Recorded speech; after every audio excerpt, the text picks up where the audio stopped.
mengulangi saja dari yang kemarin sudah kita singgung, dan bahan nantinya akan atau bisa di-share oleh panitia sehingga nantinya kita yang penting tahu apa yang atau dapat mengikuti alurnya saja, sedangkan detail-detailnya nanti dapat dilihat dari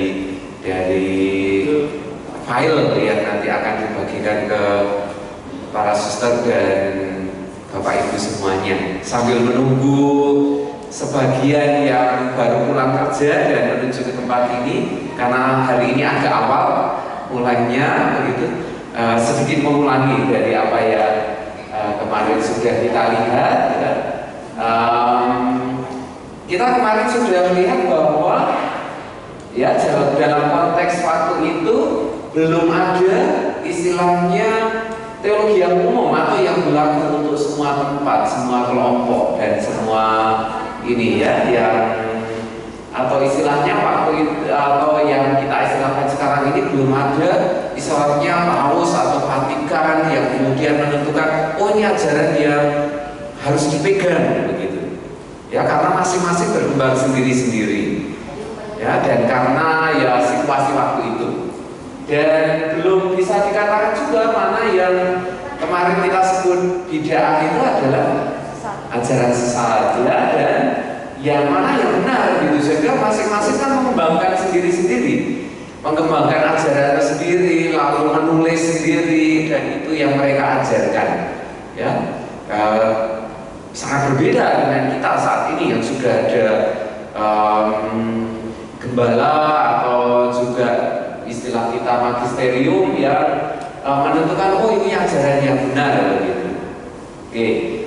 Dan pada masa itu abad ketiga kan terjadi krisis dalam gereja, dalam arti kan aneka ajaran kemarin sudah kita lihat simpang siur kesana kemari dan saling membakar tulisan kelompok yang satu lalu membakar kelompok yang lain, dan sebaliknya juga, karena ajarannya atau ajaran yang berbeda itulah yang kemudian dihilangkan agar tidak lalu mengganggu gitu ya. Oke, dan kemarin sudah kita lihat boleh dikatakan dua kelompok yang dominan ya, dua kelompok yang dominan waktu itu akhir abad ketiga awal abad keempat itu adalah yang kita sebut subordinaris dan monarisme ya, yang kemarin kita lihat. Yang subordinaris adalah ini berpangkal pada, sebetulnya ini baiknya dicetak dengan tebal ya, perbedaan antara bapak dan anak gitu. Dan anak itu atau Allah, bapak itu ditempatkan atau ini ya, anak itu berarti Allah yang pada tingkat yang lebih rendah atau di bawahnya atau berada di antara Allah dan ciptaannya kita manusia yang ini kelompok yang pertama ya. Tentu ada variasi-variasi di kelompok ini ya, dan kemudian prinsipnya atau alasannya adalah kalau disebut berasal dari Bapa ya atau dalam Bapa juga tidak mungkin ada dua Allah gitu, hanya ada satu Allah saja, maka ditempatkan lebih rendah, itu alasannya ya. Dan juga poinnya dari kelompok ini adalah kalau disebut putra ini lahir dari Ibu Maria, itu dianggap sebagai bukan penjelmaan baru, karena toh sabda atau kita sebut sebagai logos itu ya kemarin dalam Injil Yohanes itu sudah sering menjadi manusia dalam atau menjelma menjadi manusia dalam kisah-kisah perjanjian lama. Baik, ini yang kelompok pertama yang kemarin sudah kita lihat. Sekarang kelompok yang kedua kemarin juga sudah kita lihat. Ini kelompok yang berbeda. Tadi kan yang pertama, yang ini yang kedua atau lawannya adalah tentu ada berbagai variasi juga untuk melawan kelompok yang pertama tadi, subordinaris tadi. Sekarang kalau tadi kan yang subordinaris tadi menekankan kesamaan atau perbedaan? Perbedaan antara Bapa atau Allah dan Putra ya, atau anak. Nah, kelompok yang satunya yang kelompok besar gitu, sebaliknya gitu, menekankan atau karena menekankan kesamaan. Nah, karena menekankan kesamaan maka ya dikatakan tidak ada perbedaan antara Bapa dan Anak, sama saja gitu ya. Yang menjadi manusia ya Allah, atau anak ya sama dengan Bapa gitu. Oke, itu dalam konteks yang perdebatan macam ini, dalam konteks Yahudi atau dalam konteks Yunani. Kemarin kita lihat Yunani ya, setelah keluar dari Yahudi atau dari Israel. Lalu prinsipnya kelompok ini adalah mengatakan ya Islam itu dikerjakan oleh Allah saja, maka ya entah itu hadir sebagai Bapa atau disebut sebagai Bapa atau Putra ya sama aja, tidak ada perbedaan apa-apa gitu deh.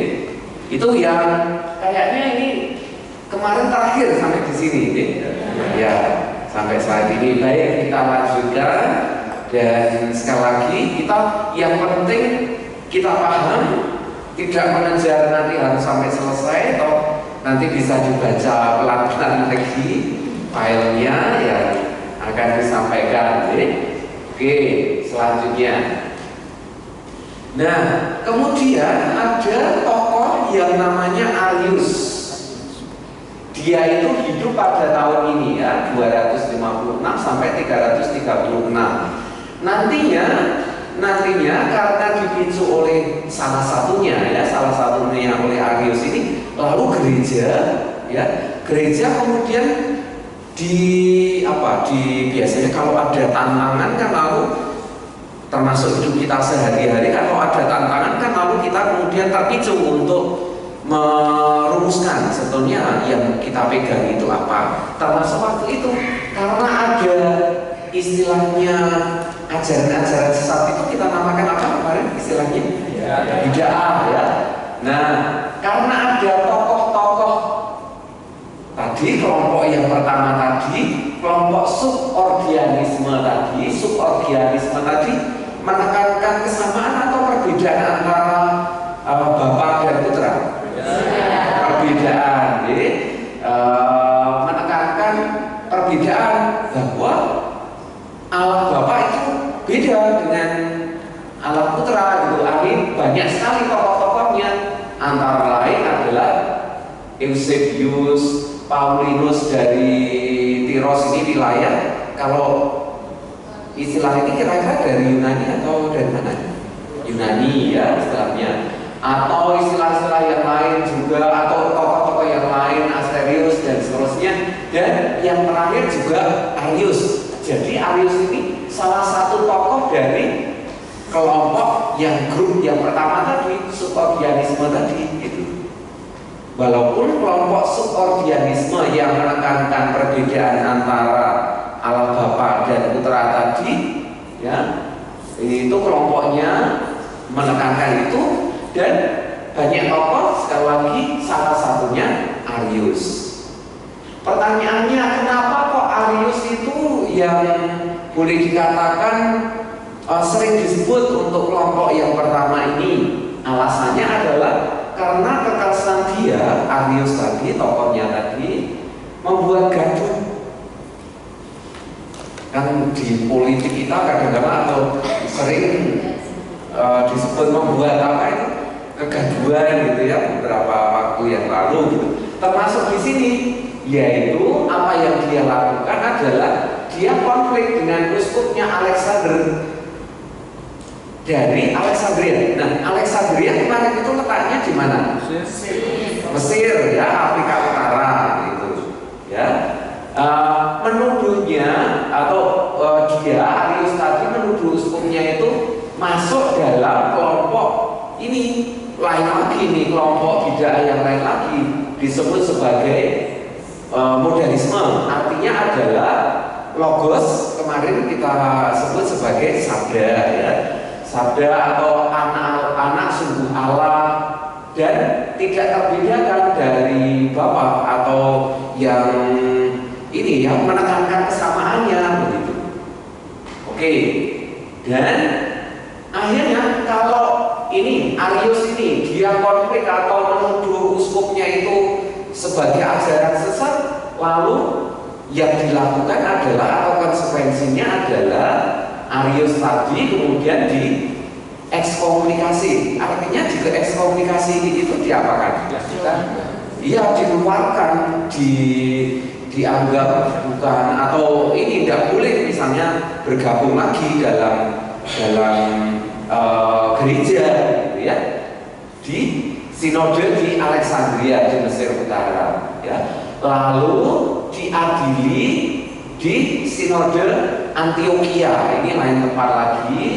Dan kemudian nantinya Arius ini nantinya ya ditolak dalam konsili Nicea, ya. Saya kira istilah atau ini sebetulnya tempat, nama-nama tempat ini Alexandria, Antioquia, lalu Nicea, atau ini kan Nikaya itu adalah tempatnya di Yunani, maka ditulis demikian. Dan saya kira tempat ini sering sudah tidak asing bagi kita karena kita punya yang namanya syahadat Nicea Konstantinopel yang panjang itu, ya, yang panjang.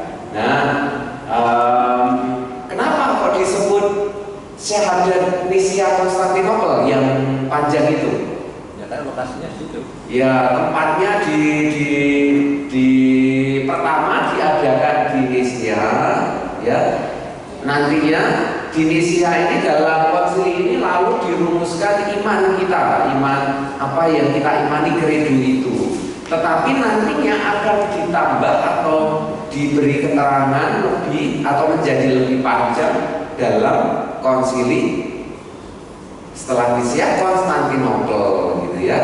Maka kemudian yang kita miliki sekarang ini yang syahadat yang panjang itu kan kita sebut sebagai syahadat Nicea Konstantinopel, ya, karena hasil dari dua konsili. Yang pertama adalah konsili Nicea ini, dan kemudian nanti akan dilengkapi dalam konsili selanjutnya Konstantinopel. Oke. Nah, seperti yang kita lihat sebelumnya, kalau kemudian ya selamat datang, silakan mencari tempat, ya. Dan ini dari Mudika, ya. Oke, atau ya semua campur gitu. Oke, yang lalu kita kemarin sudah melihat antar kelompok yang bertentangan itu lalu oleh kelompok yang lain tulisan-tulisannya lalu yang terjadi adalah dibakar, ya, dibakar. Oke, juga demikian juga karena Arius ini dinyatakan bid'ah atau ajaran sesat lalu diekskomunikasi, maka ya tulisan-tulisannya lalu dibakar, ini hilang. Sebenarnya sayang sekali apakah kemudian Arius betul-betul mengajarkan itu lalu karena dibakar ya lalu hilang, kita tidak punya, gitu ya. Nah, lalu ya ajaran dia itu sebetulnya ya hanya kita ketahui dari tulisan musuhnya, gitu.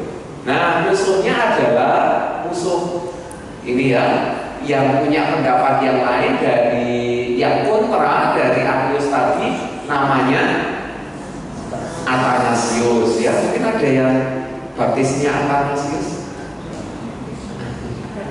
mungkin ada, ya. Oke, atau ya dia itu nantinya yang menggantikan uskup tadi Alexander tadi adalah uskup di Alexandria. Jadi uskup di Alexandria lalu dia konflik dengan Arius tadi, Arius lalu diekskomunikasi, dan kemudian yang meneruskan Alexander di Alexandria tadi adalah namanya Athanasius, ya. Nah, Arius ini lalu dia konflik dengan ini, ajarannya berbeda, gitu. Oke, baik. Sekarang kita lihat apa yang terjadi. Ini masih Arius tadi. Arius adalah yang nanti memicu konsili apa tadi namanya? Nicea. Oke. Nah, Arius mengajarkan apa? Arius mengajarkan demikian. Nah, oke, untuk mengingat-ingat, Arius tadi masuk kelompok subordinalis atau subordinalis ya, yang menekankan perbedaan antara Bapa dan Putra. Jadi dia mengatakan demikian, anak itu dijadikan oleh Allah, oleh Bapa gitu ya. Ia keluar dari kehendak Allah, dia sendiri Allah, tetapi bukan Allah sejati gitu ya, yang ia ajarkan. Nah, sebelum ia dijadikan, sebelum ini putra ini dijadikan, tidak ada anak gitu ya. Dan karena itu Allah juga bukan Bapa, pokoknya hanya Allah saja, tidak ada sebutan anak atau Bapa begitu ya, yang dia ajarkan. Nah, anak ini juga bukan logos artinya sabda ya, dan juga bukan kebijaksanaan Bapa, sebab ia dijadikan, diciptakan oleh Allah begitu ya. Dia berpendapat begini kan karena dia tadi dalam kelompok subordinalis tadi ya, menekankan perbedaan gitu ya. Lalu dia mengotak-atik, ini berarti putra itu berasal dari siapa atau dari mana? Lalu dia mengatakan demikian. Nah, hanya sebagai analog saja atau perbandingan saja, ia putra tadi dapat disebut sebagai firman atau kebijaksanaan. Sebetulnya apa kesulitan bagi Arius tadi? Ini atau kesulitan bagi Arius yang menekankan perbedaan antara Bapa dan Putra, sehingga dia mengatakan bahwa Putra itu hanya diciptakan adalah bagaimana mungkin Allah itu dapat menderita dan wafat gitu ya. Keberatan dari Arius adalah tadi, kalau putra itu adalah Allah, bagaimana dia yang adalah Allah yang maha besar, maha kuasa, kok menderita, kok wafat? Tidak mungkin gitu ya bagi Arius. Itu keberatan dari Arius ya, atau kesulitan bagi Arius ya. Karena alasan ini ya, baginya Allah itu tidak mungkin menderita, tidak mungkin wafat gitu ya. Maka ya baginya kemudian ini dia mengatakan ini bahwa putra itu bukan Allah atau bukan Bapa, itu berbeda gitu ya. Hanya diciptakan oleh Allah Bapa saja gitu. Oke. Nah, perbedaan logos itu sabda di dalam Allah dan logos yang dijadikan oleh Allah belum tentu dari Arius tadi, karena kan tulisan-tulisan dari Arius itu sudah dibakar gitu ya. Apakah betul Arius itu mengatakan demikian? Tidak tahu. Ini kan kita tahunya malah dari musuhnya, yaitu namanya tadi Athanasius tadi ya. Ini malah tertulis ya juga ya. Mungkin tadi adalah interpretasi dari Athanasius. Oke ya, ini yang kita garis bawahi di sini adalah Arius tadi masuk dalam kelompok subordinalis yang menekankan perbedaan antara Allah dan Putra. Ya, alasannya kenapa? Alasannya adalah kalau dia itu Allah, bagaimana dia itu menderita? Bagaimana dia itu Bapa? Gitu, maka tidak mungkin gitu ya. Maka dia berprinsip atau mengatakan ya berarti anak itu dijadikan oleh Allah, oleh Bapa. Gitu. Nah, selanjutnya tadi kan yang dikatakan oleh Arius. Nah, karena Arius itu punya pengikut yang banyak gitu ya, dan dia menyebarkan ajarannya begitu, dan kelompoknya atau yang mengikutinya juga banyak begitu ya. Maka gereja pada waktu itu kemudian mengadakan konsili.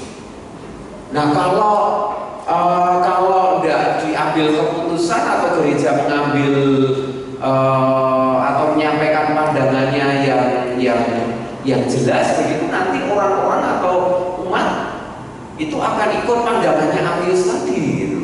Maka kemudian diadakan Konsili Nisia ya, tahun 325 ya. Nantinya Konsili Nisia ini akan menghasilkan syahadat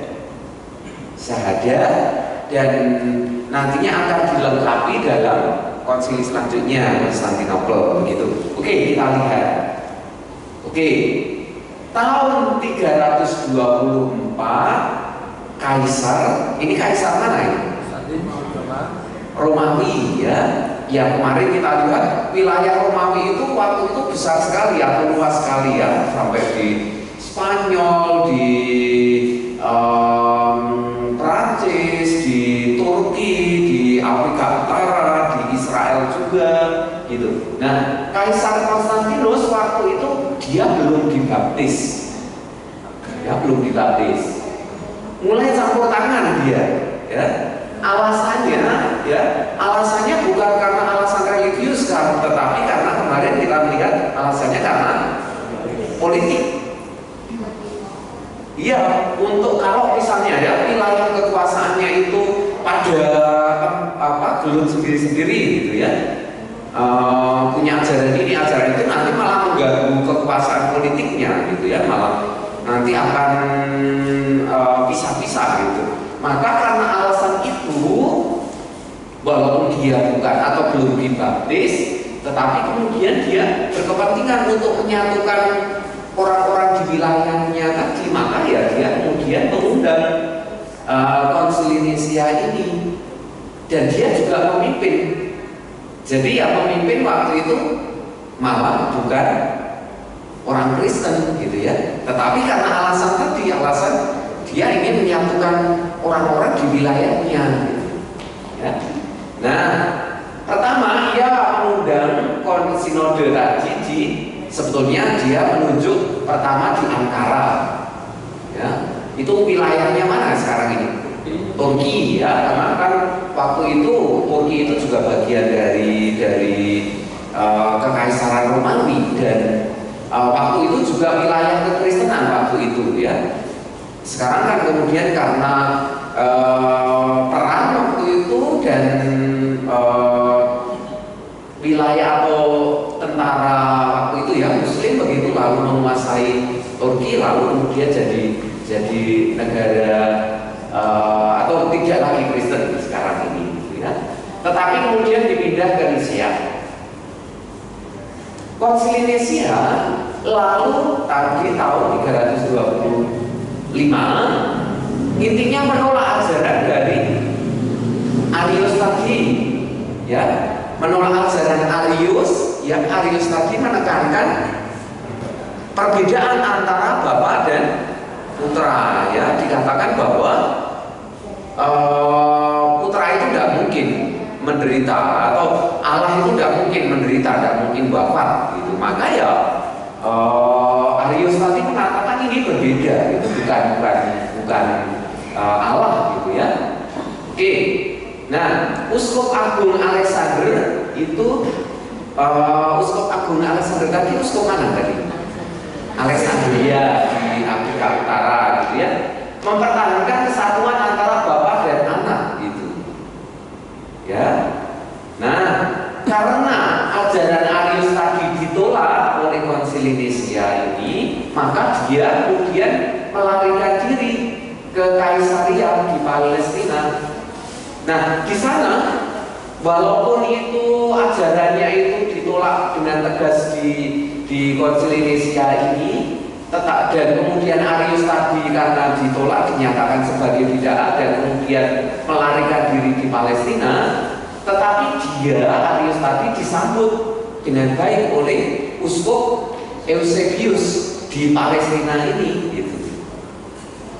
Lalu dia pindah lagi ke Bitinia atau sekarang ini wilayahnya Turki ini ya. Dan di sana disambut oleh uskup yang juga bernama ini, walaupun namanya sama tetapi berbeda ya. Ini juga namanya Uskup Eusebius, ini teman Arius begitu ya.